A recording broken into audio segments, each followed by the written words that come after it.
Walking between the rows of the cemetery in the Spanish city of Huelva, it's easy to miss a simple slab with the name of Captain William Martin. However, inside this grave lies one of the most incredible secrets of the Second World War.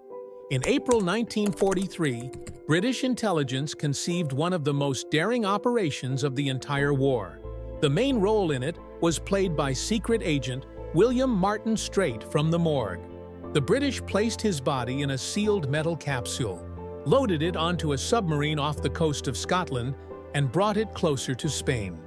That same night, the capsule was dropped into the sea. The next morning, the body washed up on the beach, and Captain Martin never said a word. He had been dead for several months. Welcome to Paradoria. Enjoy watching. Deceiving Adolf Hitler himself is an almost impossible task. His scouts worked all over Europe, often knowing about the enemy's plans in advance. In early 1943, the Allies planned to capture Sicily. The success of the operation depended on one thing: to hide the real target until the last moment. This is what Captain Martin was needed for: a dead spy who changed the course of the war. Long before the landing on April 30th, 1943, Spanish fisherman José María went out in search of sardines. He noticed something strange on the water. At first, he thought it was wreckage, but as he swam closer, he realized it was a human body. The man was in a military uniform with a life jacket on top. The long swim under the scorching sun had distorted his features almost beyond recognition. A chain ran from the body, and a small metal case was attached to it. José called the police and informed the authorities about the discovery. Later, it turned out that the body found and the mysterious briefcase with documents were part of a British hoax, the target of which was Hitler himself. The concept of a dead agent didn't come out of nowhere. Even before the war, Admiral John Godfrey, the chief of naval intelligence in Britain, approved a secret note that included the idea of a Trojan horse to plant the body of an officer with forged documents to the enemy.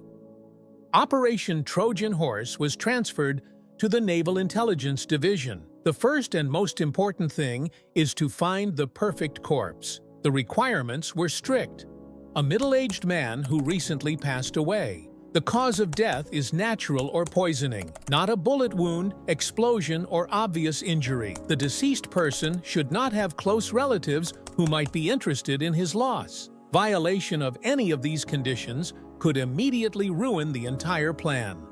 The morgue was called in to help find a suitable candidate. The doctors were told, "This is a matter of national importance. Do not disclose the details. But if they meet a person with these descriptions, let them immediately report." Fortunately, in January 1943, the necessary material was found. The body of a man named Glyndŵr Michael, 34, was taken to the London morgue. He died after eating rat poison.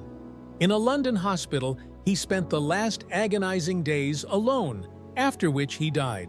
None of the relatives showed up. He lived in isolation from the family. This left them with an almost empty page.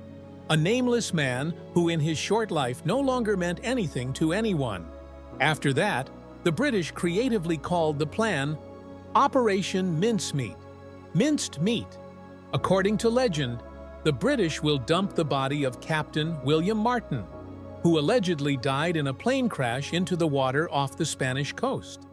At the same time, his belongings should contain secret documents, an important report that, when delivered to the Germans, will convince them that the real Allied offensive is being prepared not for Sicily, but for Greece and Sardinia. Sicily in this fake is just a red herring. In fact, the entire Allied fleet was preparing for a full-scale landing in Sicily at that time. They began to completely invent Officer William Martin from scratch. Martin turned out to be of Welsh origin. He came from a well-to-do family, was well-educated, but after the death of his father, he remained without worries, lived on the income of the inheritance.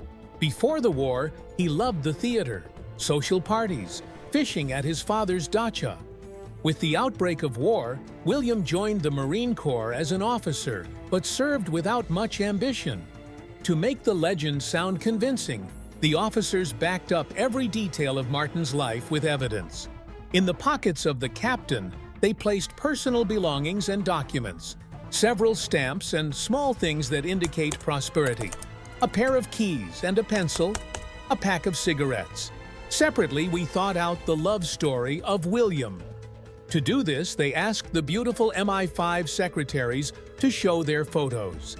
As a result, they chose a picture of a young woman in a swimsuit. She was named Pam and became Martin's fiancée. This novel looked vitally plausible and made the legend even more complete. Even such a small thing as underwear was taken into account. During the war, it was in short supply, and no one wanted to give up their own. As a result, we took the kit from a recently deceased friend. The hour has come. On April 19, 1943, the submarine HMS Seraph sailed from a port in Scotland, Seraph. Her junior commander, 30-year-old Captain Bill Jewell, received an order. Under the guise of testing meteorological instruments, deliver a secret cargo to the coast of Spain. In fact, the long torpedo bay contained a steel-sealed capsule almost 2 meters long with the Captain Martin's body and a supply of dry ice inside. 5 days later, the boat reached the southern coast of Spain at night. On April 30th, 15 miles offshore near Huelva, Seraph gently surfaced. Martin's body didn't look quite fresh. Even though it was cold in the cell, decomposition continued. Her skin was a dark green, and her breath smelled like a corpse. The captain said a silent prayer, and the sailors carefully lowered Martin's body into the water under cover of night. A couple of hours later, the boat returned and flooded the empty capsule. "Mincemeat completed," the radio in London announced. On the morning of May 1st, the body was found by the same fisherman, Jose. Local authorities handed the officer over to the British consul. It soon became clear that key events were yet to come. The Spanish medical examiner examined the body and concluded that the officer, drowned alive, probably fell overboard during the crash. No signs of poisoning were found. At the same time, a hint of inconsistency was revealed. The doctor's report indicated 8 to 10 days in the water, and the Martin documents in the pockets dated only a few days earlier. This should have alerted the enemy, but the pathologist paid no attention to the letters. The most important part of the operation unfolded when the letters did fall into German hands. Spanish agents handed him over to German military intelligence. They dismantled the package and took photos of the papers.